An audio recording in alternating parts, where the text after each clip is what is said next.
Hello everyone, welcome back. In today's video, we've got another news and rumor video to discuss. In today's video, we're looking at some signings from our past couple of days, some injury updates, a couple of interesting pieces of news, plus we got some trade rumors involving Buffalo, Pittsburgh, Vancouver, and a couple of other teams. We'll go to all the updates from our past couple of days coming up right now.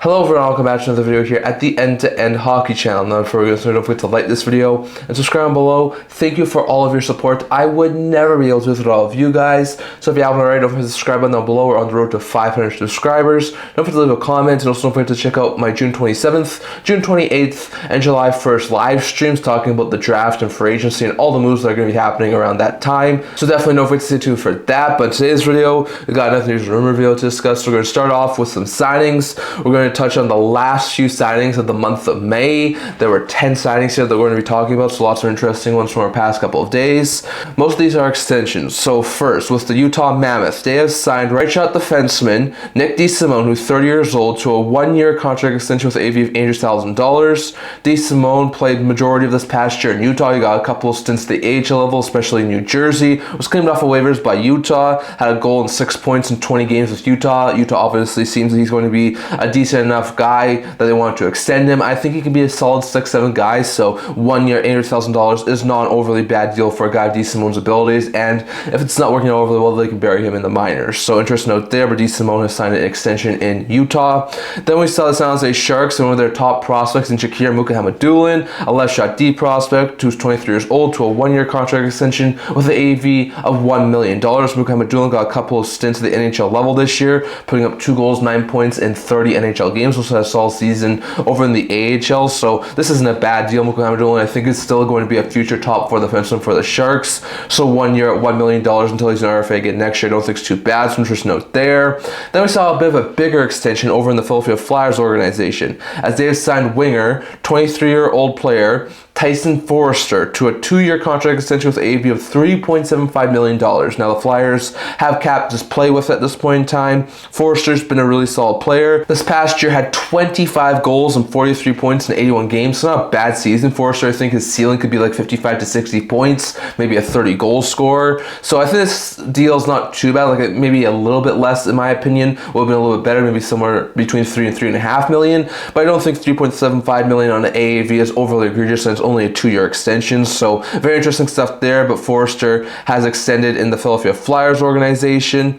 Then we saw the Philadelphia Flyers also sign another player to an extension, and that's young prospect defenseman Helge Grans. Grans was a right shot defenseman, gets a 2-year contract extension with the AV of $788,000. Like, for what Grans could potentially bring over the next 2 years, I don't think this is a bad contract. Grans this year had an assist in 6 games at the NHL level, played mostly in the AHL, but still, I think Grans, who was acquired a couple of years back from Los Angeles, is going to be a very solid 3rd, maybe 2nd pair D prospect at the NHL level, and I think 2 years at $788,000 is nothing bad for the Philadelphia Flyers. So interesting note there.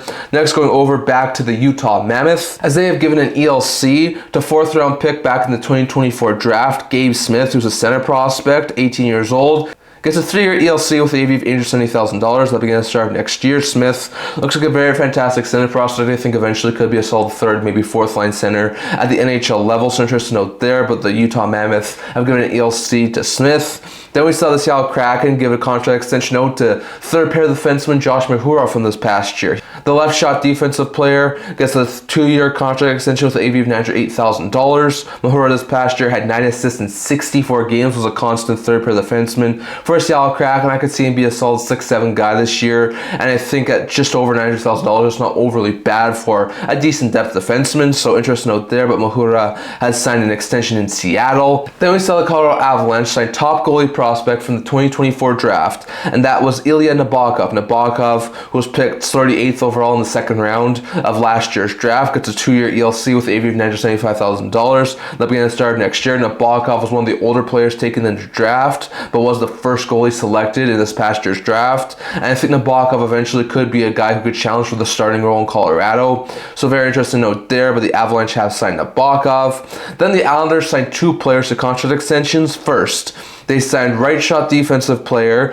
Adam Boqvist, who they acquired off of waivers from Florida mid-season. He did all right, was a solid third, second pair defenseman. The Islanders have obviously saw fit to sign into an extension as he gets a 1-year contract extension with the AAV of $850,000. So for what Boqvist could bring and how good of a third pair defenseman he is at this point, like I don't think he'll be a second pair defenseman on the Islanders system, but he can be a solid third pair guy, and I think $850,000 for what Boqvist can bring is not too bad. Boqvist had 4 goals and 14 points in 35 games this year with the Panthers and the Islanders combined, so that's not too bad of point totals. I think Boqvist is a solid third pair defenseman, so very interesting note there. But Boqvist has signed an extension in the New York Islanders organization. Then we saw the Islanders sign one more contract extension, and that was just one of their bigger time UFAs, and that's Cal Palmieri. Palmieri, who I think was top 3 in both the goal scoring and the point scoring categories this year for the New York Islanders, has signed a $4.75 million AAV for 2 more seasons. So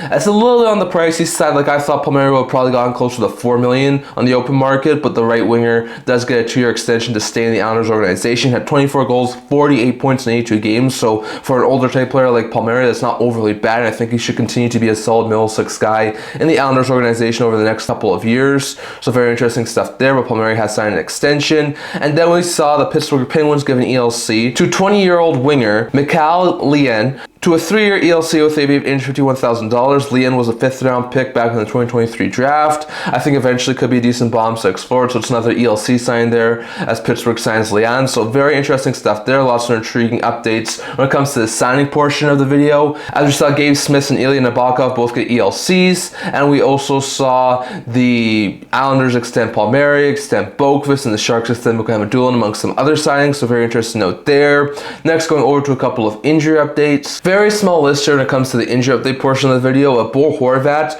who sustained an ankle injury in the World Championships, is going to miss the next 4 to 6 weeks with his injury. So it's a bad blow there for the Islanders, as Horvat is a really good player for them, but with them not in the playoffs, it's not too much of a concern, and Horvat should be ready to go for the training camp. So interesting note there. Edmonton's Mattias Ekholm returned to game action in Game 5 of Round 2 after being out since April 11th with an undisclosed injury. So Ekholm, who missed almost a month and a half the rest of the regular season, plus the first 2 rounds and the first bit of round 3 due to injuries, was able to get back in the series finale against the Dallas Stars. So very interesting stuff there as Ekholm was able to return from injury. And then we saw for Carolina's Tess Jarvis suffered through a shoulder injury last year, especially in the playoffs. That's a big reason why Jarvis was maybe as effective as possible. But Jarvis isn't getting surgery due to the fact that the Olympics are next year and he wants to be a part of them. So Jarvis will not get shoulder surgery, but he did suffer through a shoulder injury this past year. While Jalen Chatfield was suffering through a hip injury towards the end of the playoffs, it did seem like he was getting closer and closer to getting back to playing.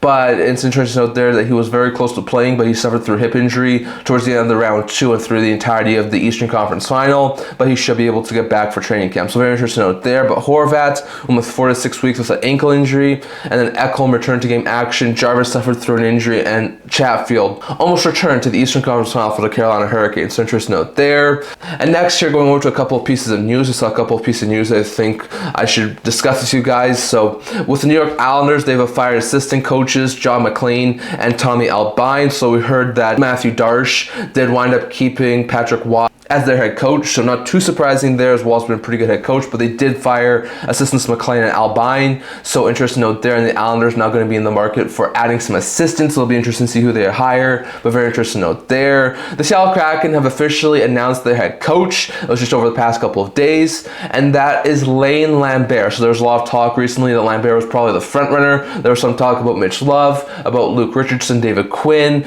but Lambert did wind up getting the job in Seattle. So Lambert, who does have coaching experience, he was the head coach in the Islanders organization just a couple of years back after Barry Trotz decided to resign, I think it was, or step down.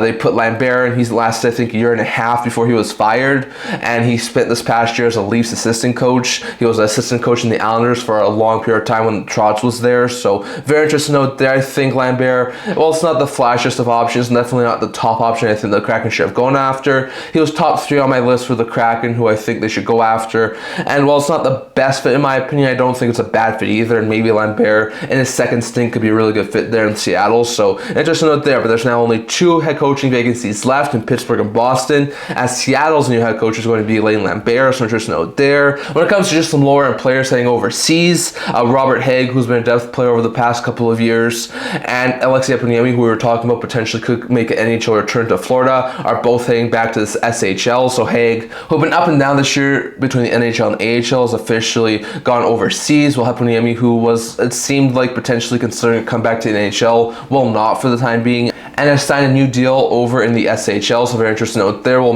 Hollowell, who I think was a depth player in the Pittsburgh Penguins organization this past year, has gone over to sign the KHL. So some interesting players that are leaving the NHL, as Hagg, Heponiemi, and Hollowell have all signed overseas. So interesting note there. When it comes to San Jose Sharks, the Sharks and one of their depth players in Andrew Pourtalski has officially terminated their contract. So it's a mutual termination. So Pourtalski was placed on unconditional waivers for purpose of contract termination, and his contract was terminated. So very interesting note there, as Pourtalski has been terminated by the San Jose Sharks. Well, the Sabres have hired Jarmo Kenklainen, former Columbus Blue Jackets GM, as an advisor in their front office. So very interesting note there. Kevin Adams is not being fired or anything, but Kenklainen has been added to his staff. I think this is a smart move there from the Sabres. There was a lot of talk that the Sabres wanted to make some sort of a smart hire to add to their front office, and they have, and I think this is a really good addition there for the Sabres. So interesting note there. Those are some interesting news updates from the past couple of days, as Lambert has officially been hired as the Kraken head coach.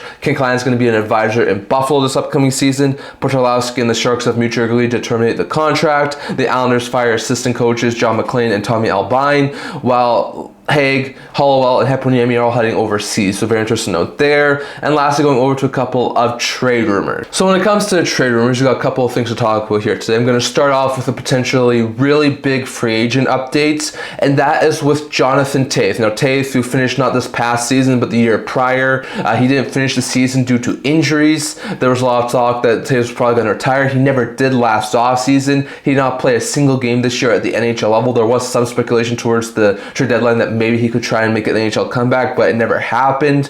But apparently, according to a couple of recent reports I've seen from different sources, Toews is 100% making a return to the NHL, and he will be one of the UFAs to be watching out for on July 1st. Now, there's a lot of talk about him going to Winnipeg, which I think is where he's from, and the trade deadline around there. There was a lot of speculation linking Toews to the Jets. That never happened, but there's been a lot of recent speculation saying that Toews could go to Winnipeg, and that's still a possibility, especially if the Jets could use a second line center. On top of that, I've heard teams like Toronto potentially be a team interested, Colorado, Anaheim. Like, I don't think anyone's going to give Toews too big of a lucrative contract. Like, I don't think he's going to get like a 3 to 4 year deal, like $5 to $6 million. Like, I don't think that's going to happen. I think there'll be a couple of teams out there who'll pay him like 1 to 2 year deal at like maybe 1 to 2 million to maybe sort of be like a solid second line center. So I don't think it's going to take too much to sign Jonathan Toews, and any team who believes Toews that's 100% recovered from his injury and is looking for like a second or a third line center on their team, I feel like could really go heavily after Toews. So we'll have to wait and see.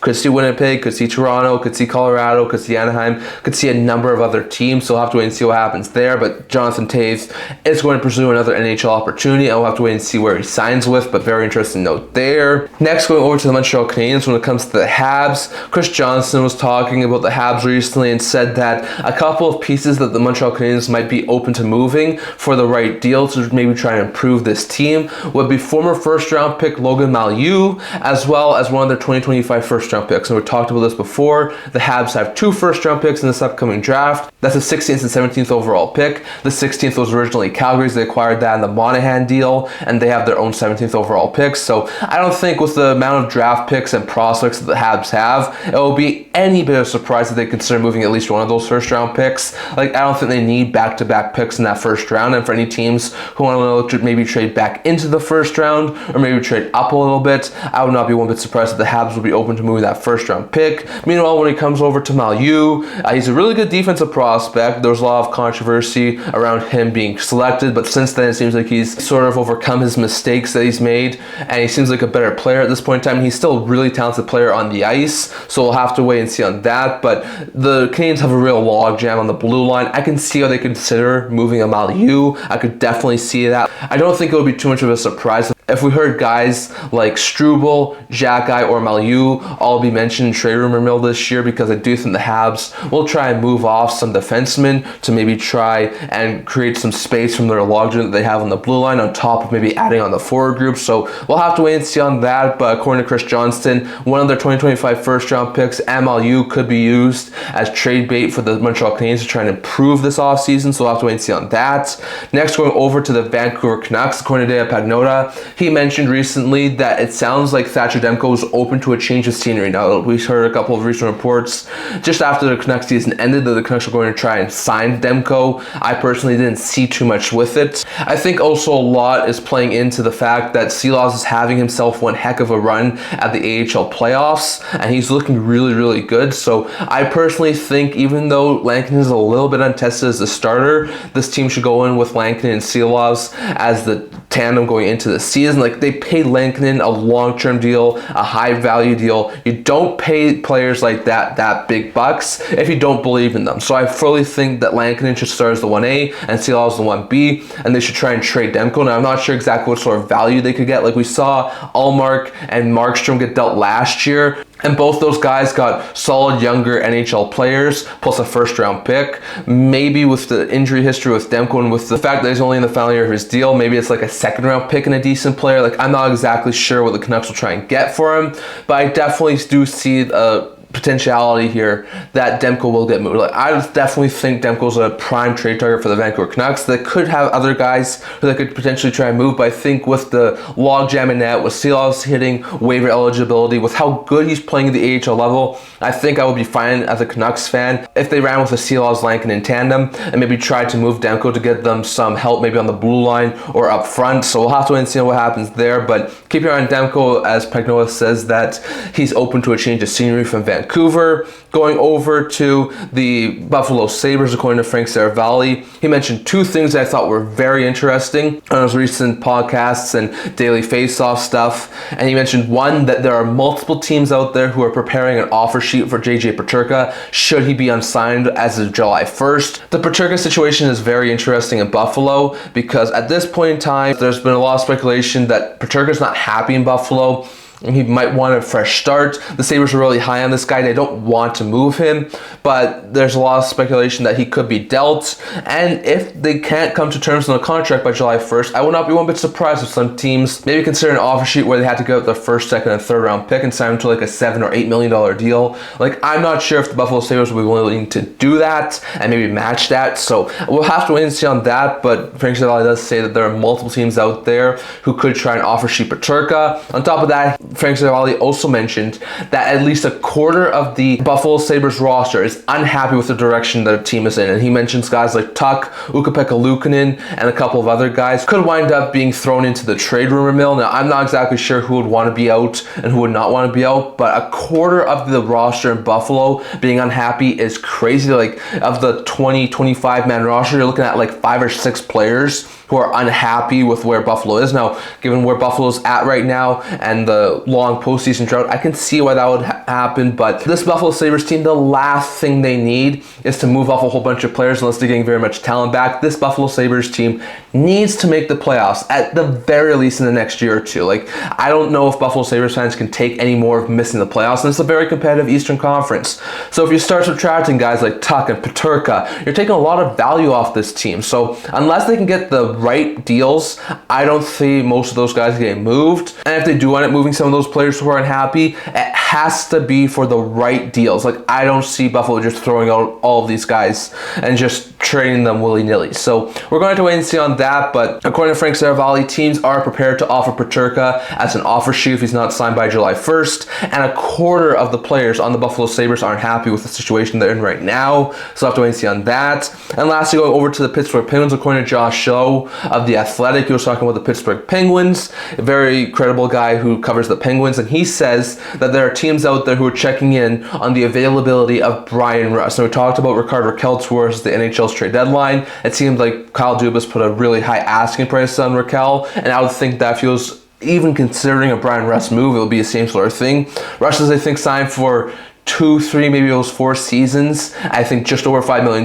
For the production he brings, the contract's a steal. Now, if the Pittsburgh Penguins are really going to go through a rebuild or a retool or something like that, I could definitely see him move Rust, because the value they could get for Rust is astronomical. I could see like a first-round pick, a solid player, maybe something else be dealt for Rust, and I think that would be a solid haul there for the Pittsburgh Penguins. So I'm not going to say it's a guarantee that Rust does stay or Rust gets moved. I think it's more likely he'll stay because he has a really good relationship with Crosby, and Crosby and him are really good line mates. So I'm not going to say it's a guarantee by any means that Rust does get moved, but I think with the return that they could get if they were to go down the rebuild, retool type path, I could see that be a really smart move there for the Pittsburgh Penguins. So we're going to have to wait and see on that. Once again, no guarantees that Rust gets moved, but Josh Yohe does say there are a couple of teams out there who are checking around Rust, and any team I think who needs some top 6 help and maybe is a little bit tighter against the cap could definitely go after Brian Rust. So we're going to have to wait and see on that. But that's all I want to talk for today. I'd love to hear your guys' thoughts. Could you see Brian Rust get moved by Pittsburgh?